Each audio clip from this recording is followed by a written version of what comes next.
અજમલ રાજાને વીર ગેડિયો આપ્યો અને એમના જ હાથથી એમને રામાપીરની બાજુમાં મૂકીને સમાધિ ઉપર માટી અને ફૂલ વાર્યા. પછી તો બધાએ રાજમહેલ તરફ પાછા વળ્યા. આખા એ ગામમાં શોકનું વાતાવરણ સર્જાયું છે. આ બાજુ હરભુજી એક દિવસ રામાપીરને ન મળ્યા એટલે એ દિવસે તો તે પાછા જતા રહ્યા, પણ મનમાં એમ થયું કે આજે કેમ મારો ભાઈ મને મળવા નહીં આવ્યો હોય.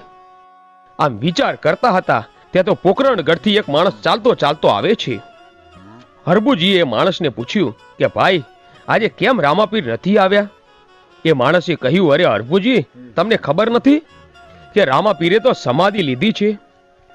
પણ હરભુજી આ વાત માનતા નથી કે ના હોય એમ થોડી રામાપીર સમાધિ લે, અને એ પણ મને કીધા વિના.